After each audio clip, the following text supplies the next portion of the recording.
Welcome to D's Upgrade channel. இப்போ நம்ம பார்க்க போகிற video how to access mobile files in PC.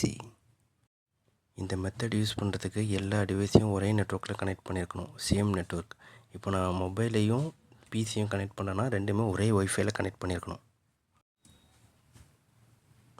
மொபைலில் ஃபைல் மேனேஜர் ஓப்பன் பண்ணிக்கங்க. ஃபைல் மேனேஜரில் டாப்பில் 3 டாட் பட்டன் இருக்கும், அதை கிளிக் பண்ணி கனெக்ட் டு கம்ப்யூட்டர் அதை கிளிக் பண்ணுங்கள்.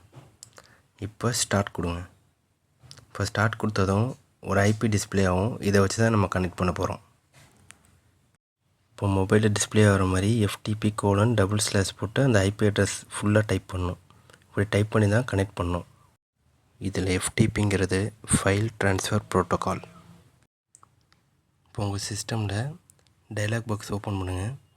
அதில் மொபைலில் ஒரு ஐபி டிஸ்பிளே ஆனிச்சில்ல, அந்த ஐபியை ஒரு டைம் பிங் பண்ணி பார்க்கலாம்.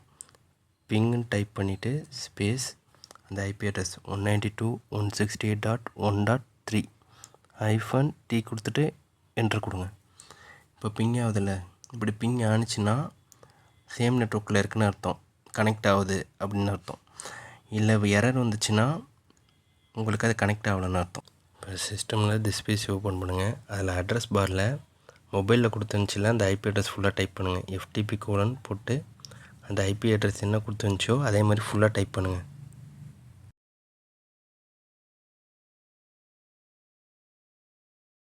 ஃபுல்லாக டைப் பண்ணதுக்கப்புறம் என்ட்ரு கொடுங்க. நான் பாஸ்வேர்ட் போட்டிருக்கேன், அதனால் இந்த மாதிரி யூசர் நேம் பாஸ்வேர்ட் கேட்குது. இப்போ யூசர் நேம் நான் மொபைலில் கொடுத்துருக்க யூசர் நேம் கொடுத்துக்கிறேன். பாஸ்வேர்டும் டைப் பண்ணிடுறேன். பாஸ்வேர்ட் டைப் பண்ணிவிட்டு லாக்ஆன் கொடுக்குறேன். இப்போ என் மொபைலில் உள்ள ஃபோல்டர்லாம் இங்கே சிஸ்டமில் டிஸ்பிளே ஆகுது பாருங்கள்.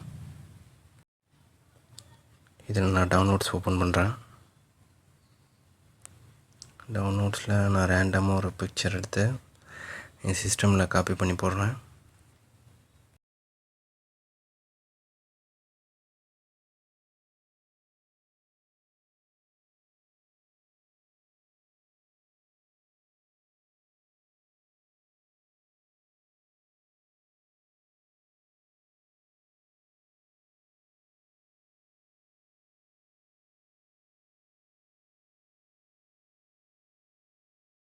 அதே மாதிரி சிஸ்டமில் இருக்கிற இமேஜ் ஒன்று எடுத்து மொபைலில் போடுறேன். மொபைலில் உள்ள ஃபோல்டரை போடுறேன் பாருங்கள். இல்லை டிசின்னு ஒரு இமேஜ் இருக்குல்ல, இதை தான் நான் மொபைலில் போட போகிறேன்.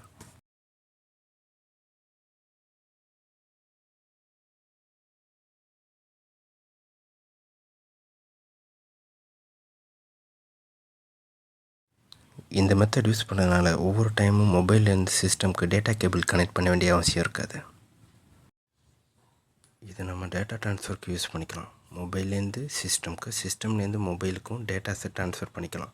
இது ஒரு ஷேரிங் ஃபோல்டர் மாதிரி ஒர்க் ஆகும்.